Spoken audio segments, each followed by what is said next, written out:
Have you ever wondered what types of weapons are on our streets when law enforcement makes an arrest?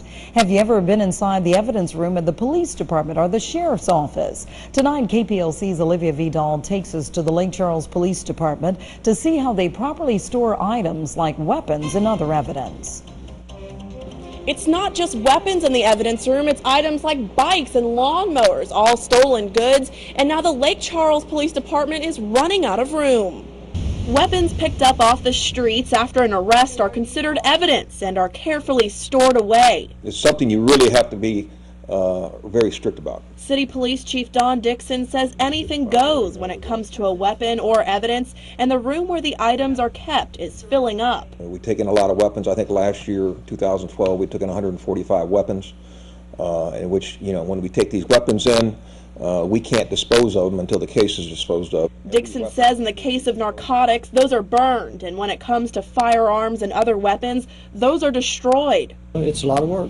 Sergeant David Streva handles all crime scene and property evidence. At last count, total items, we were probably knocking on the door of 100,000 pieces of evidence. And there's a proper way for storing that evidence. All these have different bin locations.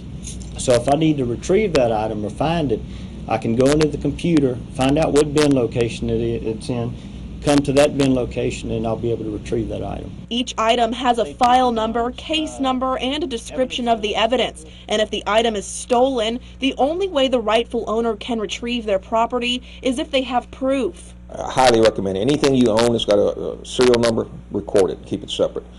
Valuables, take photographs of it.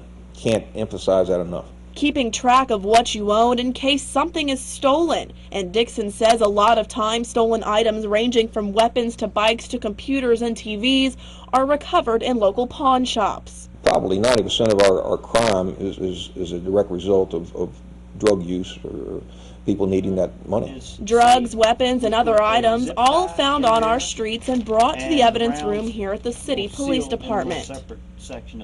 Now, as you can see, there are a lot of bikes, and even though these bikes are stolen, the good part is they're donated to local charities. Tomorrow night, we'll take a look inside the Calcasieu Parish Sheriff's Office evidence room and the types of items that are found throughout the parish. At your service in Lake Charles, Olivia Vidal, KPLC 7 News.